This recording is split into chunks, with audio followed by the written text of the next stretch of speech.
Hello दोस्तों, स्वागत है आप सभी लोगों का आज की इस वीडियो में। तो दोस्तों, आज हम बात करेंगे CSIR नेट एग्जाम के जितने भी हमारे एस्पायरेंट्स हैं, सभी एस्पायरेंट्स के प्रीवियस ईयर क्वेश्चन के प्रैक्टिस के बारे में।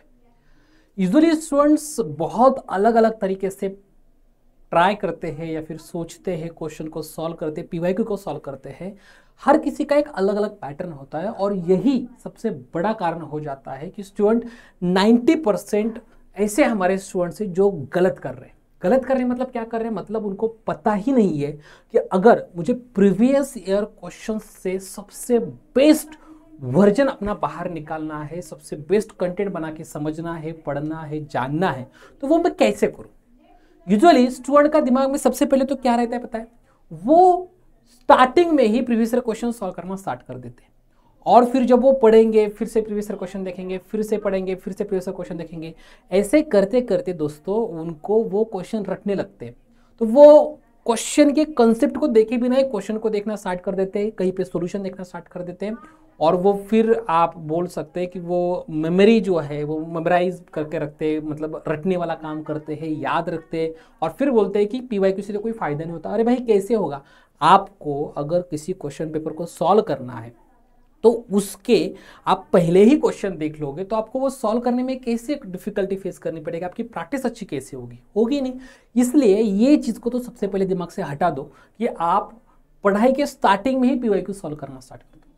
तो ये गलती तो आपको बिल्कुल नहीं करनी है। अब दूसरी गलती ये भी नहीं करनी है कि पूरा लास्ट में छोड़ दो प्रीवियस ईयर क्वेश्चंस को सॉल्व करना, क्योंकि स्टूडेंट के दिमाग में ये रहता है कि नहीं, मैं आज नहीं कल स्टार्ट करता हूँ, अभी तो मेरे को और थोड़ा कॉन्सेप्ट करना है, आज नहीं कल स्टार्ट करता हूँ, आज तो मुझे क्वेश्चन की प्रैक्टिस करनी है, आज नहीं कल करता हूँ, आज तो मुझे रिवीजन करनी है। तो ऐसी सोच रखते रखते स्टूडेंट लगभग लिटरली एग्जाम के समय तक चले जाते हैं, लेकिन फिर भी वो अपने क्वेश्चन जो है प्रीवियस उन क्वेश्चन को सॉल्व नहीं करते। तो ऐसी वाली गलती भी आपको नहीं करनी है। दोस्तों, इस बात का भी ख्याल रख ले कि जब आप लोग प्रीवियस ईयर क्वेश्चन पेपर को सॉल्व करोगे तो ऐसे नहीं बैठ लिए, चल रहा है सॉल्व करने का काम चल रहा है, हो रहा है सॉल्व, कुछ नहीं हो रहा है, टीवी चल रहा है, मोबाइल में आपका कुछ नोटिफिकेशन ऑन है तो नोटिफिकेशन बज जाता है, कुछ इंस्टा पे आ जाता है तो कोई व्हाट्सएप पे आ जाता है तो कोई टेलीग्राम पे आ जाता है, कहीं ना कहीं तो टाइम पास चलते चलते आपका PYQ सॉल्व करने का काम चल रहा है। तो ये वाली गलती भी ना करें। आपको जो भी आपके previous year question paper solve करने वो कब करेंगे? जब आप पहली बार आपने पूरा जो भी कंसेप्ट से कंसेप्ट को पढ़ लिया, उसके बाद उस कंसेप्ट के क्वेश्चन की प्रैक्टिस आपने कर ली। अब क्वेश्चन की प्रैक्टिस आपको करने के बाद आपको क्लिक होना चाहिए कि हाँ, अभी मैं रेडी हूँ इस कंसेप्ट को लेकर एग्जाम के लिए, तो अब मैं जाऊँगा previous year question paper solve करने के लिए। थोड़ा बहुत आइडिया ले लीजिएगा कि प्रीवियस ईयर क्वेश्चन की डिफिकल्टी लेवल क्या है, लेकिन डायरेक्टली सारे के सारे क्वेश्चन देख के मत बैठिएगा।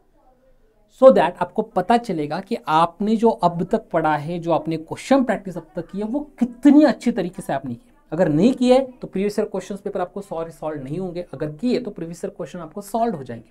सपोज मान के चलेगा कि आपके नहीं हुए सारे के सारे क्वेश्चन सॉल्व, अब आपको पता है कि ये 10 क्वेश्चन है 50 क्वेश्चन में से जो आपको सॉल्व नहीं हो। अब इस 10 क्वेश्चन के कंसेप्ट को फिर से करने चाहिएगा, वो क्वेश्चन कंसेप्ट को फिर से कर लीजिएगा और जो बचे हुए आपका कंटेंट था उस कंटेंट की रिवीजन कर लीजिएगा।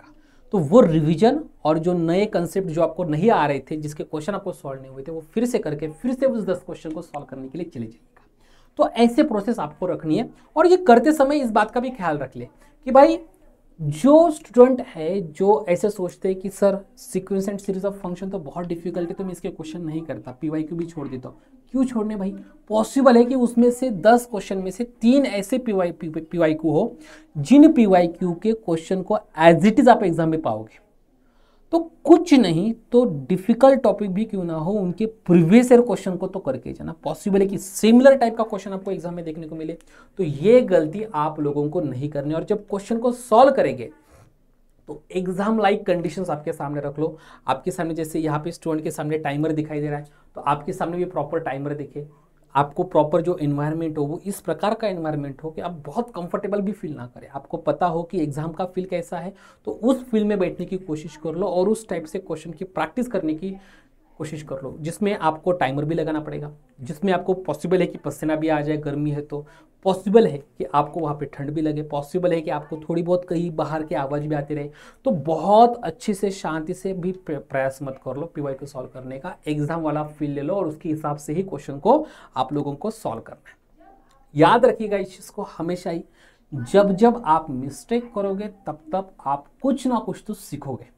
बस सीखने के लिए जरूरी है कि जो मिस्टेक आपने की वो मिस्टेक आपको पता, then and only then your mistake will become your best revision, your best version. वो आपको आपका बेस्ट वर्जन बाहर निकाल के देगी अगर आपकी मिस्टेक्स को आप सुधारने का काम करोगे, आपकी मिस्टेक्स के ऊपर आप अच्छा काम करोगे और उसको अच्छी तरीके से अपना एक डोमेन बना लोगे, आपका जो स्ट्रॉन्गेस्ट पॉइंट है वो पॉइंट बना लोगे उन कॉन्सेप्ट्स को। तो दोस्तों आपको अगर ऐसे ही पढ़ना है, क्वेश्चन की बहुत सारी प्रैक्टिस करनी है, तो आईएफएस का लर्न फ्री का जो सेगमेंट है, इस सेगमेंट में आप जा सकते हैं www.ifsonline.com। इस हमारे ऑफिशियल वेबसाइट को विजिट कीजिएगा या फिर आईएफएस के ऐप को डाउनलोड कर लीजिएगा, फ्रीली रजिस्टर्ड कर दीजिएगा। रजिस्टर्ड करने के बाद आपको प्रीवियस ईयर क्वेश्चन है, आपको क्वेश्चन की प्रैक्टिस के लिए क्वेश्चन है, पेपर एनालिसिस है, एग्जाम का सिलेबस है, कट ऑफ है, बहुत सारा कंटेंट जो है आपको यहाँ पर मिल जाएगा और क्वेश्चन तो बहुत सारे मिलेंगे। और जिन लोगों को ऐप में आना है तो सुपर इमोशन 3.0 की हमारी ये जो बैच है जो ऑलरेडी स्टार्ट हो चुकी है 8 सितंबर से, तो दोस्तों फ्लैट 35% ऑफ के साथ आप सभी दोस्त इस बैच में हमारे एनरोल कर सकते हैं। IFS certified coupon code use कर लीजिएगा और जल्द से जल्द इस बैच में एनरोल कर लीजिएगा। So all the very very best दोस्तों, इस बैच में मैं रियल पढ़ाने वाला हूँ, तो ज़्यादा से ज़्यादा स्टूडेंट ज्वाइन कर लीजिएगा। All the best once again and happy learning.